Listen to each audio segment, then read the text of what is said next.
Greetings, ladies and gentlemen of the internet. My name is Ty with MojoPlays, and today we're here to answer one of the year's biggest mysteries. Why on earth is Balan Wonderworld so bad? Before we begin, we publish new videos all week long, so be sure to subscribe and ring the bell to be notified about our latest videos. In case you didn't know, Balan Wonderworld was supposed to be the biggest 3D platformer of the year, a new IP made by the creator of Sonic the Hedgehog, Yuji Naka, and published by Square Enix. When it was revealed in 2020, Balan Wonderworld presented a colorful and creative world themed around musical theater with a wacky-looking, top-hatted mascot. It had the potential to capture our imaginations, so where exactly did it go wrong? What about it makes it so painful to play?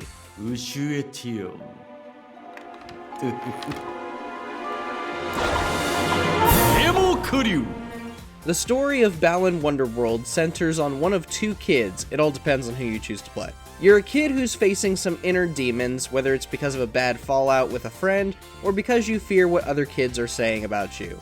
You discover a magical theater run by a mysterious being named Balan, and the two of you set out to help others feel good about themselves and overcome their negative feelings brought on by the evil Nagati. Sounds like a story that could resonate with people going through their own problems, and admittedly, the animation and the cutscenes are fantastic.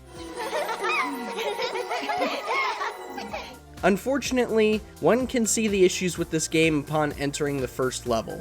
First off, characters are mo-capped rather than animated, making everything feel super stiff and lacking any real expression. Isn't musical theater supposed to not be those things? As if things couldn't come off even more half-hearted, just about every NPC is given the exact same dances and animations, regardless of the beat of the music. Why go for a method of animation that stiffens your characters when they're so expressive in the cinematics? This just doesn't bring the same level of excitement and energy, and it makes your game look like Food Fight. Yeah, remember that disaster of a movie?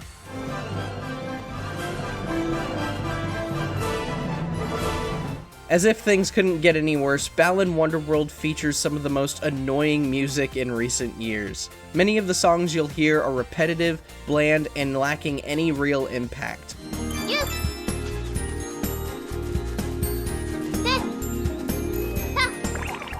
What's worse is that the game has been accused of plagiarism. While one track sounds eerily similar to a track from Super Mario Odyssey, as pointed out by Video Game Donkey,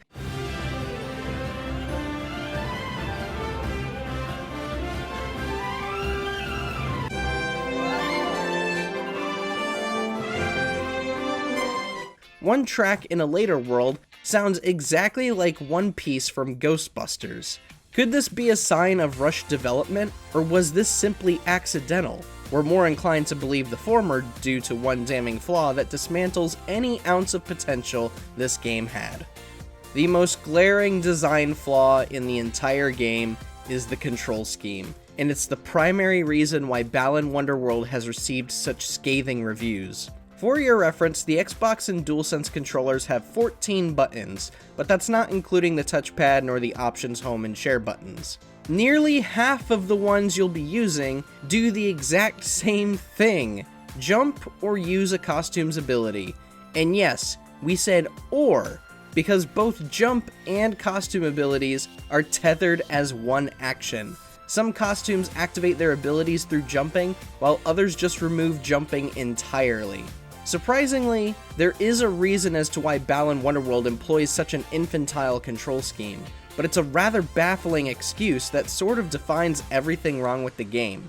When speaking to Tech Radar, producer Noriyoshi Fujimoto said, quote, "From the very beginning, one of our goals for development was to create a game with every kind of action, to put in over 80 different kinds of action.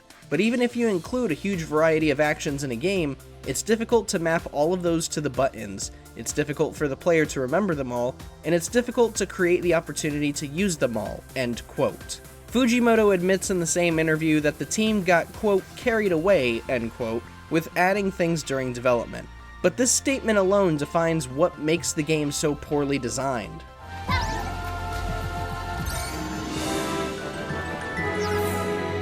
Let's break this down.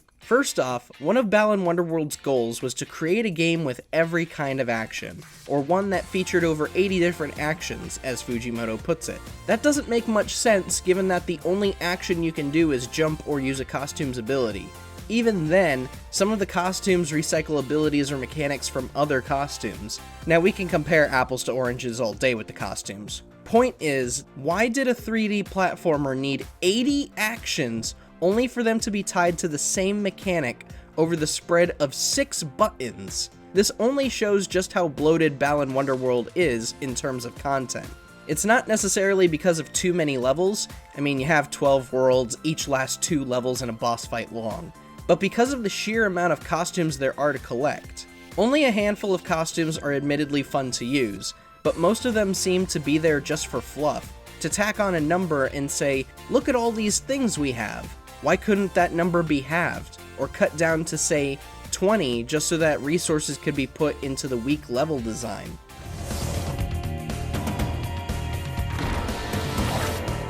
The second problem with Fujimoto's statement is that he acknowledges the difficulty in implementing all 80 of these ideas. He mentions how hard it would be to map the buttons in a way that makes things intuitive. Yes, it would be difficult, but again, why not cut down the number of costumes then? Another contradiction to this is that several games have implemented a single button for general interactions, games going as far back as Nintendo 64 and PlayStation 1. These were games telling you to, quote, press the action button to do this thing, unquote, when various actions were already tied to one button, yet still allowed you to do simple actions, like jumping. Cross or A is to jump, circle or B is to interact, Y and triangle open your inventory, and maybe X or square does some basic attack. Several games have followed a format similar to this, and Balan Wonderworld could have easily done the same thing and still incorporate its 80 costumes. The only thing you're really changing here are the mechanics of each costume.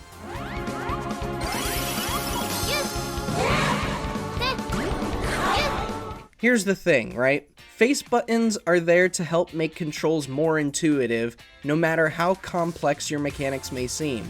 They aren't decorated in symbols and color-coded just to look pretty. They're there to help players remember which buttons do what. This is what makes the second part of Fujimoto's statement so befuddling, as he cites that implementing all 80 actions would be hard for the player to remember which costume does what. Once again, cut down the number of costumes. It's a simple solution. Again, controls could have been made much easier had costume abilities been tied to a button of their own, separated from the jump mechanic. Doing this and perhaps fleshing out costume abilities some more could have made for some really interesting gameplay. Heck, it could have opened the door for a speedrunning community. While honest and a bit transparent, Fujimoto's statement is a bit alarming, as it shows just how negligent development was. Corners were cut, too much time was spent on dumbing down mechanics as much as possible, and in the end, it turned into another Jurassic Park. Everyone spent so much time wondering if they could do it, but no one asked if they should do it. Now the game is out, tanking in critic review scores across all platforms on Metacritic, and is under fire for potentially plagiarizing some of its music. That last part probably would have happened no matter how good the game turned out, but it's clear that Balan Wonderworld suffered greatly from this lack of focus and care. And it's a real shame, because how many games do we see take on a musical approach, much less the aesthetic of the world of theater? What's worse is that it doesn't look like Balan Company will get another shot, as the game has bombed substantially in sales, having sold under 2,100 copies in Japan alone. Even sadder is that Naka has said this was the one chance publisher Square Enix was going to give him and his team. With excellent character design, lively animation in its cutscenes, and an excellent concept in visuals and art style, Balan Wonderworld deserved better. And yet, this may be the only time we ever see it. Goodbye, Balan. You died way too soon. Oh, you know what, Daru?